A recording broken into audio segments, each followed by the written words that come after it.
जय हिंद दोस्तों। Doubt counter के इस यूट्यूब प्लेटफॉर्म पर मैं कार्तिकेय पांडे आप सभी का एक बार फिर से स्वागत करता हूं। मैं अपने इस इंडियन पॉलिटी के इंपॉर्टेंट क्वेश्चंस की सीरीज में आप सभी के लिए लेकर के आया हूं बहुत ही शानदार टॉपिक जिसका नाम है सुप्रीम कोर्ट। आज हम सुप्रीम कोर्ट टॉपिक के इंपॉर्टेंट क्वेश्चंस को देखेंगे, ठीक है, जो कि एग्जाम के पॉइंट ऑफ व्यू काफी इंपॉर्टेंट होता है। मैं आपको एक चीज और बता दूं, इस सीरीज के पहले मैंने एक लाया था इंडियन पॉलिटी का वन शॉट सीरीज। वहां पर मैंने इंडियन पॉलिटी के जो भी इंपॉर्टेंट टॉपिक्स थे, जो भी इंपॉर्टेंट चैप्टर्स थे, उसको मैंने वन शॉट वे में कराए थे। तो वहां पर मैंने सुप्रीम कोर्ट टॉपिक भी करवाया था। तो जिस किसी को सुप्रीम कोर्ट टॉपिक नहीं देखा है, जो कोई सुप्रीम कोर्ट टॉपिक के बारे में नहीं जानता अच्छे तरीके से, तो मेरे प्लेलिस्ट पर जाकर के सुप्रीम कोर्ट टॉपिक देख सकता है वन शॉट वे में। जो लोग सुप्रीम कोर्ट टॉपिक थोड़ा सा भी नहीं पढ़े हैं, तो सीधा आ गए इसी इंपॉर्टेंट क्वेश्चंस की सीरीज में। तो आप प्लीज इसको देखो। मैं ऐसा इसलिए नहीं कह रहा हूँ कि आप इस वीडियो को देखोगे तो मेरे व्यूज बढ़ेंगे, मेरे लाइक बढ़ेंगे, ऐसा नहीं है। मैं इसलिए कह रहा हूँ कि अगर आप इसके सारे इंपॉर्टेंट क्वेश्चंस को आप देखोगे, तो इंपॉर्टेंट क्वेश्चंस के साथ में अच्छी तरीके से एक्सप्लेनेशन भी किया हूँ। तो इन फ्यूचर जब आप कभी भी सुप्रीम कोर्ट टॉपिक खुद से भी पढ़ोगे ना, तो आपको अच्छी तरीके से समझ में आएगा। तो आइए देखते हैं सुप्रीम कोर्ट के इंपॉर्टेंट क्वेश्चंस की तरफ। तो पहला प्रश्न इसमें क्या पूछा गया है कि when was the supreme court inaugurated in India. इसमें यह पूछा है कि भारत में जो सर्वोच्च न्यायालय है उसका उद्घाटन कब हुआ था। तो भाई ये चीजें तो स्टैटिक चीजें हैं, इसमें मैं क्या ही समझा सकता हूँ। ठीक है, तो इसको आपको याद रखना है। तो सुप्रीम कोर्ट का उद्घाटन कब हुआ था, वो आपका हुआ था 28 जनवरी 1950 को। 28 जनवरी 1950 को क्या हुआ था, भारत में जो सर्वोच्च न्यायालय है उसका उद्घाटन हुआ था। ठीक है, तो इसको आप याद रखिएगा। ऐसे ही क्वेश्चन आपके पूछते हैं सुप्रीम कोर्ट टॉपिक पे। ठीक है, तो यहाँ पर मैं वही क्वेश्चन कराऊंगा जो कि आपके एग्जामिनेशन में पूछे गए हैं और इन फ्यूचर पूछे जाएंगे। ठीक है, तो आइए देखते हैं अपने सेकंड क्वेश्चन की तरफ। तो दूसरा क्वेश्चन क्या पूछा है, दूसरा क्वेश्चन ये पूछा है, पहला पूछ लिया क्या कि सुप्रीम कोर्ट का उद्घाटन कब हुआ था। तो उद्घाटन आप 28 जनवरी 1950 को हुआ था। अब पूछा कि भाई सुप्रीम कोर्ट की जो स्ट्रेंथ है वो क्या है, सुप्रीम कोर्ट में कितने जजेस होते हैं। तो सुप्रीम कोर्ट में जो जजेस की संख्या है वो कितनी है, 34 है। कितनी है, 34 है। 34 में मैं आपको बता दूं, 34 में आप एक तो चीफ जस्टिस ऑफ इंडिया होते हैं, सीजीआई, और आपके 33 अदर जजेस होते हैं। 33 अदर जजेस होते हैं। अगर आपसे कभी पूछे, वैसे तो पूछता है नहीं, लेकिन अगर आपसे कोई व्यक्ति पूछ ले कि भाई अच्छा ये बताओ 34 जजेस सुप्रीम कोर्ट में होते हैं तो इसमें अदर जजेस कितने होते हैं, तो आप क्या करना, 34 में से एक तो भाई चीफ जस्टिस को आप निकाल देना, जो बचेंगे वो आपके अदर जजेस होते हैं। ठीक है, तो इसमें करंट में अगर देखा जाए सुप्रीम कोर्ट के जो जजेस की संख्या है वो 34 है। लेकिन इसी जगह पे आपसे ओरिजिनली अगर आपसे पूछता तब आप 34 मत लगाना, तब उस टाइम आप लगाते 8। ओरिजिनली देखा जाए तो सुप्रीम कोर्ट की जो संख्या थी वो 8 थी। उस टाइम एक सीजीआई हुआ करते थे और आपके 7 जो है अदर जजेस हुआ करते थे। 7 आपके अदर जजेस हुआ करते थे। ठीक है, तो उसमें तो भाई ओरिजिनली पूछा है नहीं। ठीक है, अगर ओरिजिनली नहीं पूछा है तो आप 34 पर टिक करके आना। Are you getting my points की नहीं। ये चीजें आप थोड़ी बहुत अपने स्टैटिक चीजें इसको आप अगर याद रखोगे तो इसी टाइप से आपसे क्वेश्चन पूछते हैं। अब मैं इसमें 34 में क्या समझाऊं यार।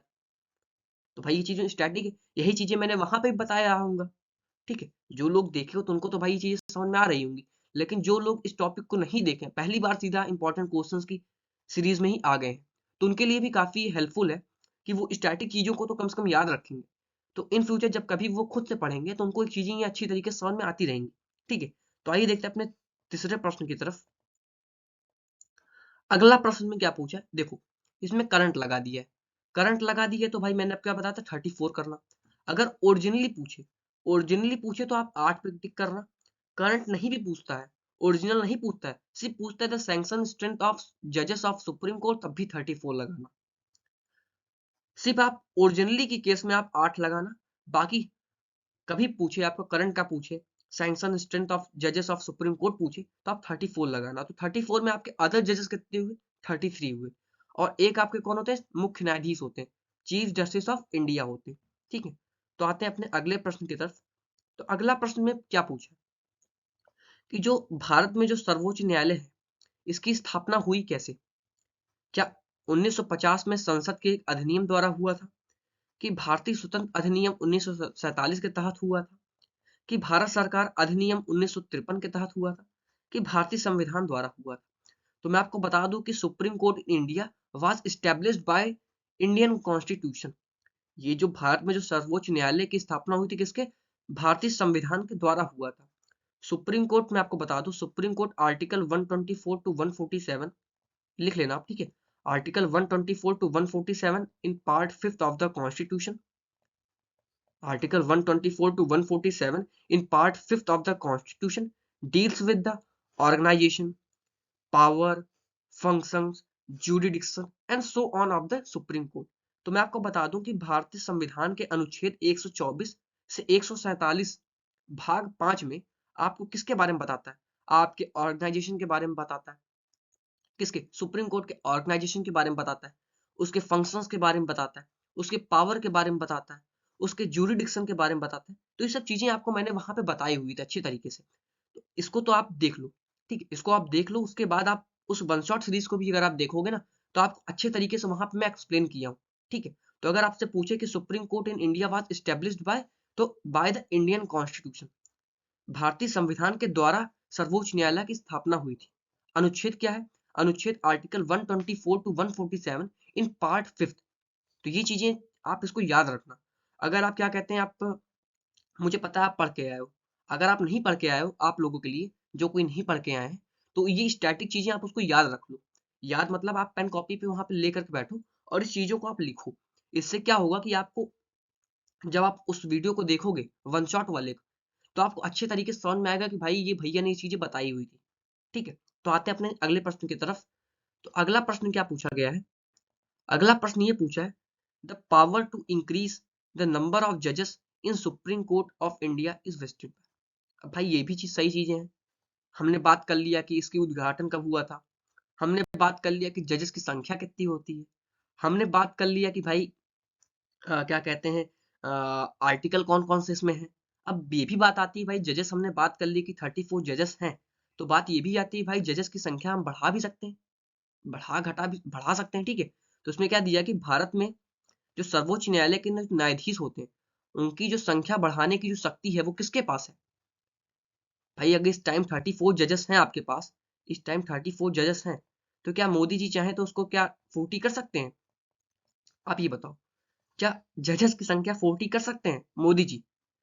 क्या आपके क्या कहते हैं, आपके राष्ट्रपति साहब इसको 40 कर सकते हैं?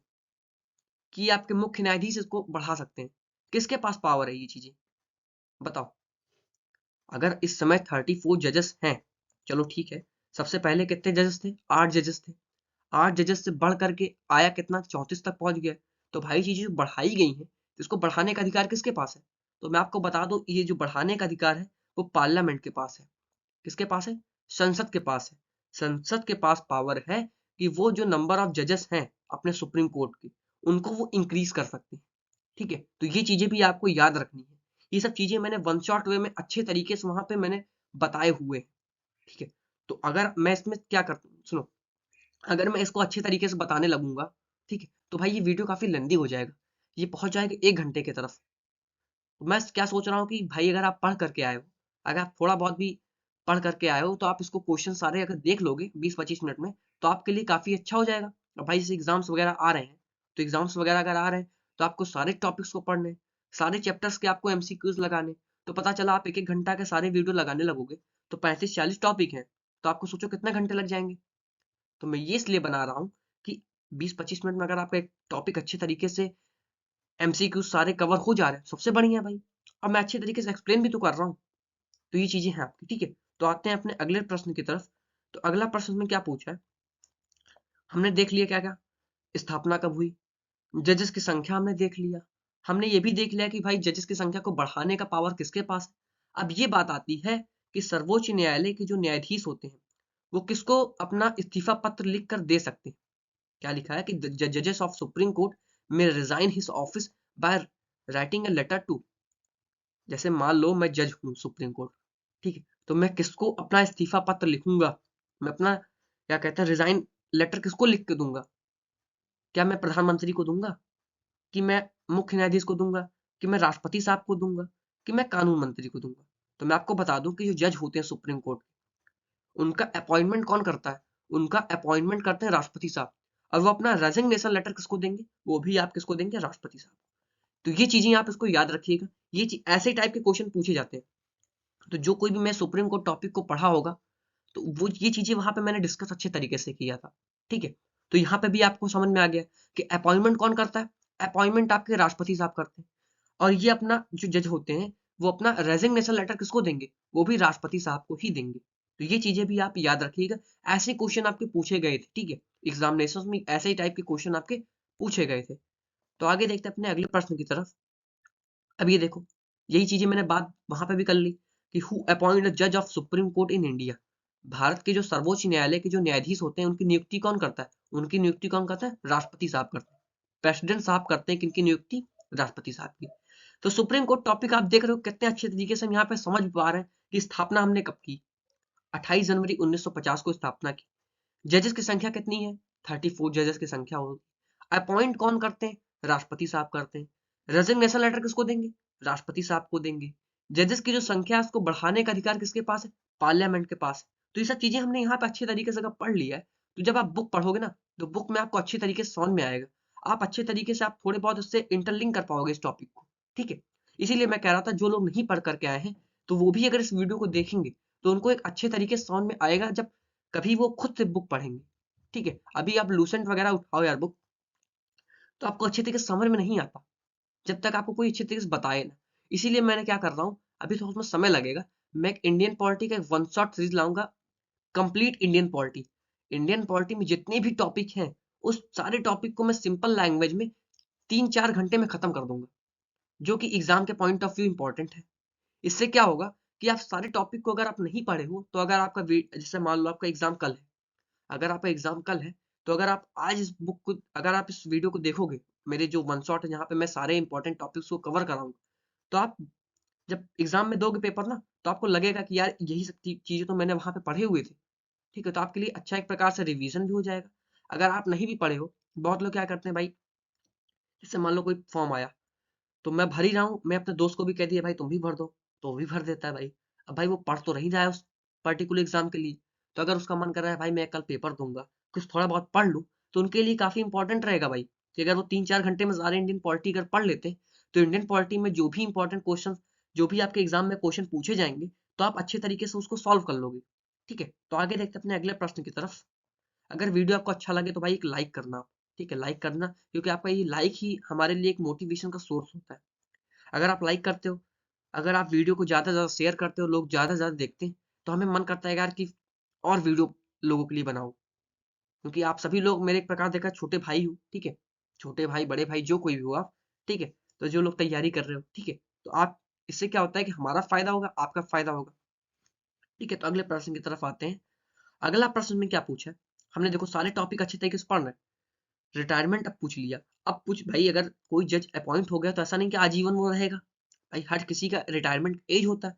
तो इसमें क्या पूछा है कि जो सर्वोच्च न्यायालय के जो न्यायाधीश होते हैं उनकी रिटायरमेंट एज क्या है, रिटायरमेंट की जो आयु क्या है, वो 65 साल है। ठीक है, अपॉइंटमेंट किसने किया, राष्ट्रपति ने किया। वो अपना रेजिग्नेशन लेटर किसको देंगे, राष्ट्रपति को देंगे। अगर वो रेजिग्नेशन लेटर नहीं देते हैं राष्ट्रपति को तो वो कितने साल तक अपने सर्वोच्च न्यायालय के वो न्यायाधीश रहेंगे, वो 65 साल की उम्र तक ही रहेंगे। ठीक है, 65 साल की उम्र के बाद उन्हें अपने पद को इस्तीफा दे देना होता है। ठीक है, वो अपने पद से हट जाते हैं। ठीक है, तो ये सब चीजें हैं इंपॉर्टेंट, इसको आप याद रखिए। ये सब स्टैटिक चीजें ही पूछते हैं। ठीक है, अगर आपका क्या कहते हैं, मैं ये कह रहा हूँ कि अगर आप क्या कहते हैं सिविल सर्विस की तैयारी कर रहे हैं, ठीक है, तो सबसे पहले आपको प्री देना होगा। तो भाई प्री में तो इसी टाइप के क्वेश्चन पूछेंगे। मैं कहता हूँ चलो ठीक है, अगर आप मेंस लिख रहे हो तो मेंस में आपको ज्यूरिडिक्शन से पूछ लिया कि चलो बताओ ओरिजिनल ज्यूरिडिक्शन और एपिलेट ज्यूरिडिक्शन में क्या अंतर होते हैं, ये सब चीजें आप वहां पे आप लिखोगे। लेकिन लिखने के पहले आपको एमसीक्यूज करना होता है, प्री भाई देना होगा, प्री आप पास करोगे तभी आप मेंस की तरफ आओगे। ठीक है, तो हर एग्जाम में आपको एमसीक्यूज आता है, तो ये सब चीज स्टैटिक चीजें आपको पूछी जाती हैं। ठीक है, इसको अगर आप याद रखोगे तो आपके लिए काफी अच्छा होगा। ठीक है, तो आते हैं अपने अगले प्रश्न की तरफ। अगला प्रश्न क्या पूछा कि द जज ऑफ सुप्रीम कोर्ट में resign his office by writing, यही चीजें पूछ लिया भाई, क्वेश्चन को घुमा के पूछ लिया। तो भाई प्रेसिडेंट पे आप टिक करोगे, तो ये सब चीजें आप क्या लिखा है, सर्वोच्च न्यायालय का एक न्यायाधीश किसको पत्र लिखकर अपना पद त्याग सकता है, तो वो कौन होता है, राष्ट्रपति साहब होते हैं। ठीक है, तो ऐसे टाइप के क्वेश्चन आपके पूछेंगे, घुमा फिरा के पूछेंगे। ठीक है, ये सब चीजें आप डरना नहीं है इससे आपको। अब भाई चलो ठीक है, अब बात आती है कि भाई जो सर्वोच्च न्यायालय के जो न्यायाधीश होते हैं उनको कैसे हटाया जा सकता है। अगर मान लो कि 65 साल की उम्र के पहले वो कुछ गलत काम कर दिए, ठीक है, वो अपना काम नहीं अच्छे तरीके से कर पा रहे, तो उनको भाई हटाना भी पड़ेगा। ऐसा तो है नहीं कि आपको मैं बना दी हूँ तो आपको मैं 65 साल तक झेलूंगा, ऐसा तो होता नहीं है। ठीक है, तो आपको क्या करना होता है, आपको एक इनको हटाने की भी प्रक्रिया होती है। ठीक है, संविधान में इनकी हटाने की भी प्रक्रिया दी गई है, लेकिन मैं आपको बता दूं कि क्या कहते हैं, इनको हटाने की जो प्रक्रिया है वो काफी बड़ी प्रक्रिया है। ऐसे आप हटा नहीं सकते कि मुख्य न्यायाधीश की इच्छा से आप इनको हटा दो। मुख्य न्यायाधीश की इच्छा से आप इनको नहीं हटा सकते। राष्ट्रपति साहब को सिर्फ जब रिजिग्नेशन लेटर देंगे तो राष्ट्रपति साहब को देंगे, लेकिन राष्ट्रपति साहब के पास भी पावर नहीं है कि सुप्रीम कोर्ट के जो जज होते हैं उनको हटा सके। नहीं क्या कहते हैं, किसी क्या कहते हैं by president on the recommendation of chief justice of supreme court, कि सर्वोच्च न्यायालय के जो मुख्य न्यायाधीश के अनुशंसा पर राष्ट्रपति द्वारा हटाया जा सकता है। ये भी चीजें नहीं है। इनको जो हटाने की प्रक्रिया होती है वो क्वासाई जुडिशियल प्रोसेस होता है। उसको हम क्या कहते हैं, प्रोसेस ऑफ इम्पीचमेंट। उनको क्या, संसद की अनुशंसा पर राष्ट्रपति द्वारा हटाया जाता है। ठीक है, पार्लियामेंट्री इसमें क्या होता है मैं आपको बता दूं, मैं आपको बताया भी था कि जो सुप्रीम कोर्ट के जज होते हैं, जो राष्ट्रपति साहब होते हैं, ये सब चीजें बहुत ही अपने क्या कहते हैं बड़ी पोस्ट होती है। ऐसा नहीं है कि यार आप राष्ट्रपति को जब चाहे तब आप हटा दो। ऐसा नहीं है कि आप किसी सुप्रीम कोर्ट के जज को आपके फेवर में काम नहीं किया आप उसको हटा दो। तो ऐसा चीजें होती नहीं, ये बहुत ही क्या कहते हैं बड़ी पोस्ट होती है। इनको हटाने का जो प्रक्रिया होती है वो उसको कहते हैं महाभियोग प्रस्ताव। ठीक है, महाभियोग कहते हैं उसको। उसको क्या कहते हैं, प्रोसेस ऑफ इम्पीचमेंट कहते हैं। ठीक है, तो वहां पर मैंने अच्छे तरीके से, जब आप सुप्रीम कोर्ट टॉपिक देख रहे होगे, तो मैंने वहां पे आपको प्रोसेस ऑफ इम्पीचमेंट अच्छे तरीके से वहां पे बताया था। वहां पर मैंने आपके क्या कहते हैं, हाँ, या अगर आप राष्ट्रपति प्रेसिडेंट टॉपिक पढ़ रहे होगे तो वहां पर भी मैंने अच्छे तरीके से प्रोसेस ऑफ इम्पीचमेंट बताया था कि कैसे लोकसभा और राज्यसभा से कैसे स्टार्ट की जाती है, किस किस क्या कहते हैं लोकसभा में कितने मेंबर का सपोर्ट चाहिए होता है, कि अगर आप राज्यसभा से स्टार्ट करो तो आपको राज्यसभा में कितने मेंबर का सपोर्ट चाहिए होता है, और फिर सपोर्ट मिल जाने के बाद स्पीकर चाहे तो उस बिल को क्या कहते हैं एक्सेप्ट करे या उसको क्या कैंसिल कर सकता है। तो ये सब चीजें वहां पे मैंने अच्छे तरीके से बताया हुआ था। ठीक है, अगर आपको नहीं पता है तो मैं आपको एक अच्छे मोटा मोटा बता दूं कि आप किसी भी पार्लियामेंट के किसी भी, आप लोकसभा राज्यसभा कहीं से भी आप इसको स्टार्ट कर सकते हो। अगर आप लोकसभा से स्टार्ट करते हो तो आपको 100 मेंबर का सपोर्ट चाहिए होता है। कितना, 100 मेंबर का। अगर आप राज्यसभा से स्टार्ट करो तो 50 मेंबर का सपोर्ट चाहिए होता है। ठीक है, मान लो आप लोकसभा से स्टार्ट कर रहे हो, ठीक है, तो 100 मेंबर का सपोर्ट मिल गया आपको।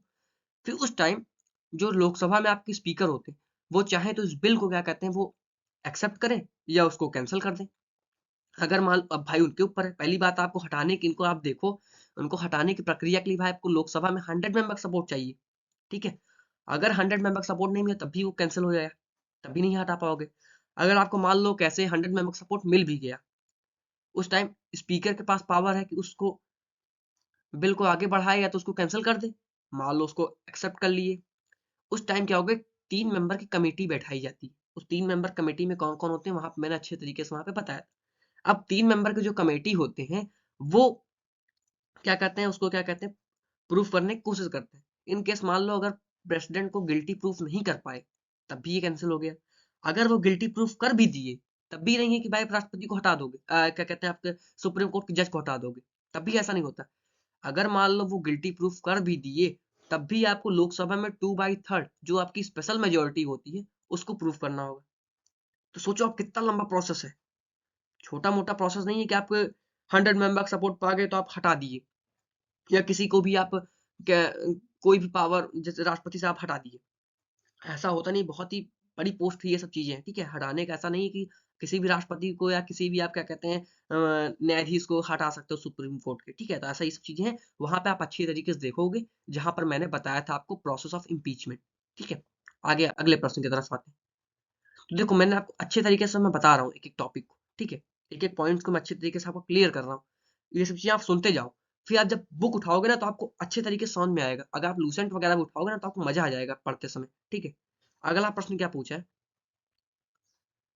जज of supreme court can be removed by president of India after, तो after an impeachment of parliament. तो मैंने आपको चीजें बताया ना, संसद द्वारा महाभियोग के द्वारा ही हटाया जा सकता है। ठीक है, ये नहीं कि सीबीआई इंक्वायरी करा के आप हटा दिए, या मुख्य न्यायाधीश के जांच के द्वारा आप हटा दिए, कि बार काउंसिल ऑफ इंडिया की एक रिपोर्ट आई जिसमें उनको हटा दिया। सब चीज नहीं, उनको हटाने का जो प्रक्रिया है, चाहे वो राष्ट्रपति साहब हो चाहे आपके सुप्रीम कोर्ट के जज हो, उनको जो हटाने का प्रोसेस है उसको कहते हैं एन इम्पीचमेंट, मतलब महाभियोग होता है। ठीक है, तो impeachment by the parliament is the correct option. आते हैं अगले प्रश्न की तरफ। अगला प्रश्न में क्या पूछा है कि acting chief justice of supreme court of India is appointed by. अब क्या पूछ लिया है कि जो भारत के जो सर्वोच्च न्यायालय के कार्यवाहक मुख्य न्यायाधीश की नियुक्ति किसके द्वारा की जाती है। तो एक्टिंग चीफ जस्टिस की जो नियुक्ति करते हैं वो आपके राष्ट्रपति साहब करते हैं। ठीक है, तो तीन चीजें होती हैं, एक होता है आपका एक्टिंग चीफ जस्टिस, एक होता है आपका एडॉक जजेस, एक होता है आपका रिटायर्ड जजेस। ये चीजें मैंने आपको वहां पर अच्छी तरीके से बताया था। तो एक्टिंग चीफ जस्टिस के केस में क्या होता है कि इन केस मान लो मुख्य न्यायाधीश जो है वो क्या कहते हैं आपके एब्सेंट है। ठीक है, मान लो वो एब्सेंट हो गए किसी कारण। ठीक है, वो मान लो क्या कहते हैं कुछ दिन के लिए कहीं चले गए, वो या अपने वो काम पे अच्छे तरीके से काम नहीं कर पा रहे, तो उस टाइम राष्ट्रपति के पास पावर है कि वो एक मुख्य न्यायाधीश अपॉइंट कर सकता है फॉर शॉर्ट टर्म के लिए। ठीक है, शॉर्ट टर्म के लिए मान लो कि कोई केस है। ठीक है, उस केस के दौरान जो कि बहुत इंपॉर्टेंट केस है, अब उस केस में क्या कहते हैं मुख्य न्यायाधीश नहीं है, मान लो एब्सेंट है, वैकेंट है उनकी सीट, या वो अपने काम अच्छे से नहीं कर पा रहे, उस टाइम राष्ट्रपति के पास पावर है कि वो एक एक्टिंग चीफ जस्टिस को अपॉइंट कर सकता है। ठीक है, तो ये सब चीजें मैंने वहां पे अच्छे तरीके से बताया हुआ है। तो अगर आप यहाँ पे एक बार सुन ले रहे हो उसको कि यार एक्टिंग चीफ जस्टिस, एडॉक जजेस, रिटायर्ड जजेस, तो वहां पे आप जब पढ़ोगे अच्छी तरीके से आपको समझ में आएगा। ठीक है, तो आप आते हैं अपने अगले प्रश्न की तरफ। अब ये क्या पूछा है कि the Indian constitution provide for the appointment of ad hoc जजेस। एडॉक जजेस की अपॉइंट इंडियन कॉन्स्टिट्यूशन में प्रोवाइड किया गया अपॉइंट कहाँ पे, सुप्रीम कोर्ट में। अब ये एडॉक जजेस क्या होते हैं, when there is a lack of quorum. ठीक है, when there is a lack of quorum for a permanent जजेस। ठीक है, उस टाइम पर अगर मान लो कोई जजेस है, ठीक है, अगर कोई जजेस हैं आपके सुप्रीम कोर्ट में, वो क्या है कि वो एब्सेंट हो गए हैं, या मान लो उनकी मृत्यु हो गई, मान लो किसी तरीके से वो एब्सेंट हो गए हैं, एक्स वाई जेड किसी तरीके से, तो मुख्य न्यायाधीश अपॉइंट कर सकता है हाई कोर्ट के जजेस को। ठीक है, मुख्य न्यायाधीश हाई कोर्ट के जजेस के पास जा करके वो अपॉइंट उनको कर सकता है, भाई प्लीज आप कुछ समय के लिए इसको देख लीजिए। वो भी टेम्पररी पीरियड के लिए होता है, ऐसा नहीं कि आप किसी हाई कोर्ट के जज को आप ले आके परमानेंट आप बना दो, तो ऐसा नहीं, शॉर्ट टर्म के लिए होता है, टेम्पररी पीरियड के लिए होता है। ठीक है, तो मुख्य न्यायाधीश क्या कर सकता है, एडॉक जजेस को अपॉइंट कर सकता है। तो वहां पर मैंने अच्छी तरीके से वहां पे बताया हुआ है अपने वन शॉट में। ठीक है, तो वहां पे आप देख लेना इसके बारे में। ठीक है, अगले प्रश्न की तरफ आते हैं। तो अगला प्रश्न क्या पूछा गया है, the power of the supreme court of India to decide dispute between the centre and state falls under its. तो मैं आपको बता दूं कि सुप्रीम कोर्ट के मैंने ज्यूरिडिक्शन अच्छे तरीके से वहां पे बताया हुआ है, जहां पर मैं ओरिजिनल ज्यूरिडिक्शन, आप ओरिजिनल ज्यूरिडिक्शन मैं आपको बताया था, फिर मैंने आपको एडवाइजरी ज्यूरिडिक्शन बताया था, मैंने आपको बताया था एपिलिएट ज्यूरिडिक्शन बताया था। ठीक है, ये सब चीजें मैंने वहां पे बताई हुई थी। ठीक है, तो मैं आपको बता दूं कि आप इसमें क्या पूछा है कि मैं आपको एक चीज और बता दूं कि आप सुप्रीम कोर्ट किस तरीके कैसे आप जा सकते हो। ऐसा तो है नहीं भाई कि आपकी 2 रुपए की टॉफी आपकी चोरी हो गई, या आपकी खचाड़ा साइकिल चोरी हो गई तो आप पहुंच गए सुप्रीम कोर्ट। भाई सुप्रीम कोर्ट तो भाई पहले आप से हर केस तो भाई सुप्रीम कोर्ट जाते नहीं है, दिन भर में कितने केस हो जाते हैं, अगर सुप्रीम कोर्ट हर केस जाने लगे तो भाई तो जजेस तो परेशान हो जाएगा। वैसे ही देख रहे हो कोई एक आध केस को प्रूव होते होते कितना समय लग जाता है, समझ रहे हो कि नहीं बातें।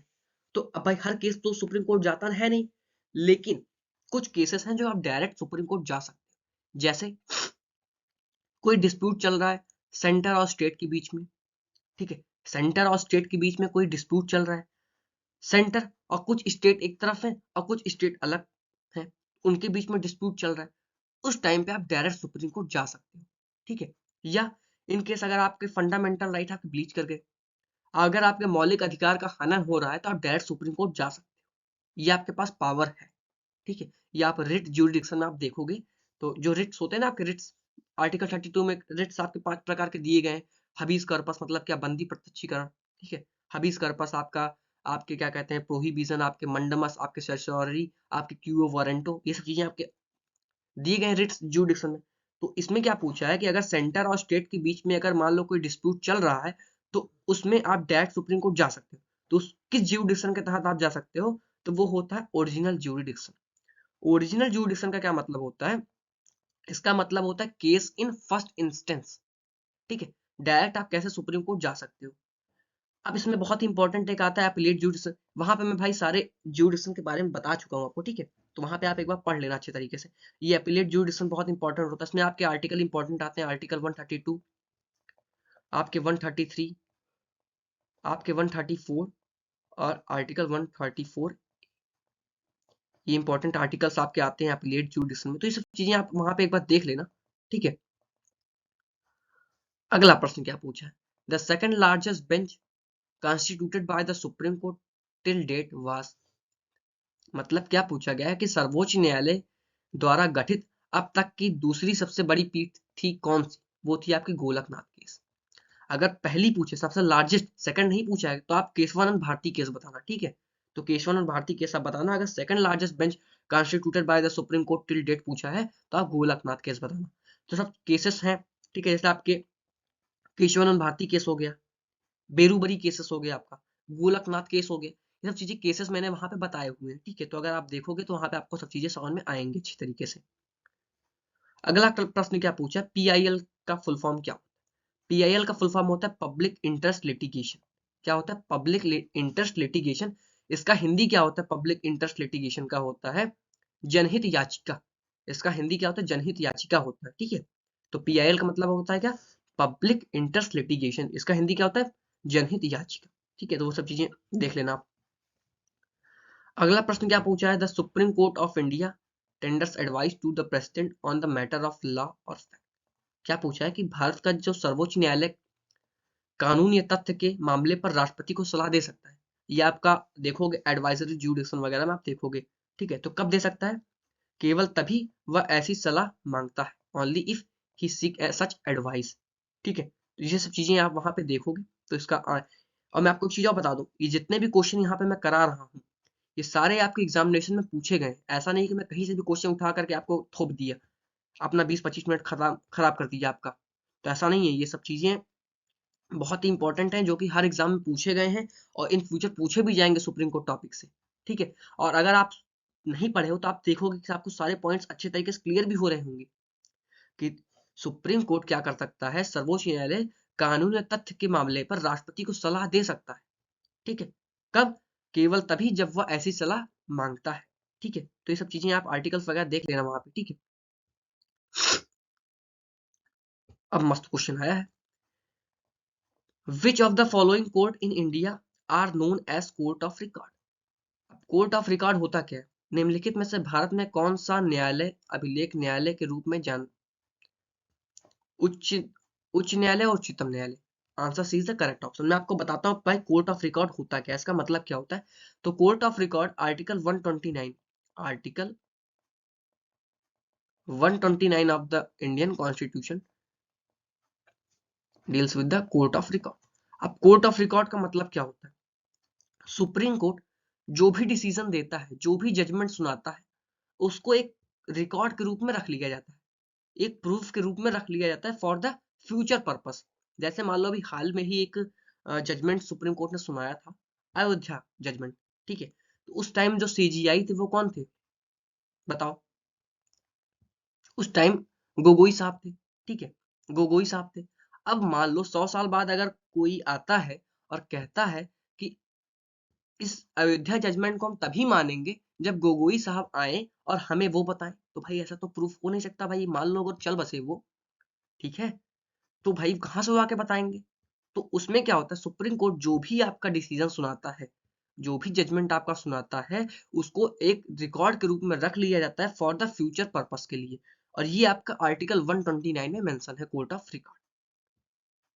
समझ में आया कि नहीं आपको, तो ये सब चीजें हैं। अगला प्रश्न क्या पूछा है कि the supreme court of India इस कोर्ट ऑफ रिकॉर्ड, जो कि आर्टिकल 129 है, इट इम्प्लाइज दैट, मतलब भारत के जो सर्वोच्च न्यायालय एक रिकॉर्ड न्यायालय है, इसका तात्पर्य क्या है। इसका तात्पर्य यह है कि all its decision have evidentiary value, ठीक है, evidentiary value and can not be question in any court, ठीक है। तो B is the correct option. तो अगर आप मेरा वो, मैं आपको बार बार इसलिए कह रहा हूँ कि अगर आप इस वीडियो को नहीं समझ पा रहे हो अच्छी तरीके से, तो अगर आप वन शॉट वीडियो मेरा देखोगे तो वहां पर मैंने एक अच्छी तरीके से वहां पे मैंने डिस्कस किया हुआ है, ठीक है। तो मैंने अच्छी तरीके से वहां पे डिस्कस किया हुआ है। तो ये सब चीजें आपके क्वेश्चन पूछी गई थी आपके सुप्रीम कोर्ट टॉपिक से, ठीक है। थैंक यू सो मच, इतने क्वेश्चन आज हम डिस्कस कर पाए हैं जो कि आपके एग्जाम में पूछे गए हैं और इन फ्यूचर पूछे जाते भी हैं। देखो क्वेश्चन क्या होता है, रिपीट होता रहता है। क्वेश्चन क्या होता है, रिपीट होता है। अगर आप एसएससी वगैरह तैयारी कर रहे हो, अगर आप 10 साल का पेपर आप देखोगे ना, तो उसको आपको देखोगे कि यार क्वेश्चन काफी सारे रिपीट हो रहे हैं। इसीलिए जो इंपॉर्टेंट क्वेश्चन जो कि आपके एग्जामिनेशन में पूछे गए होते हैं, इसको आप लगाने से यही फायदा होता है कि इन फ्यूचर जब कभी पूछा जाएगा, तो आप ये टॉपिक्स हो तो आप टैकल कर ही लोगे वहां पे। ठीक है, तो बहुत बहुत थैंक यू आपका, इतनी देर अगर आप मेरे वीडियो को देखे हो। थोड़ा बहुत सपोर्ट करना यार भाई प्लीज, क्योंकि अभी ये वीडियो में नया नया चैनल है। ठीक है, इसमें हम काफी सारे, इसमें आपको मैं बता दूं जीएस के सारे जो भी आपके सब्जेक्ट्स हैं, जियोग्राफी जैसे रिंकी मैम पढ़ाती हैं आपको, ठीक है, तो जियोग्राफी आपको अच्छी तरीके से वहाँ पढ़ाई रही होंगी। अगर आप नहीं देखो, अगर आप चैनल में सब्सक्राइब नहीं किया, पहली बार आए हो, तो आप चैनल को एक बार लाइक करो, कमेंट करो कैसा लगा, और चैनल को सब्सक्राइब कर लो। ठीक है, तब तक के लिए थैंक यू सो मच, आप सभी का बहुत बहुत धन्यवाद आपका।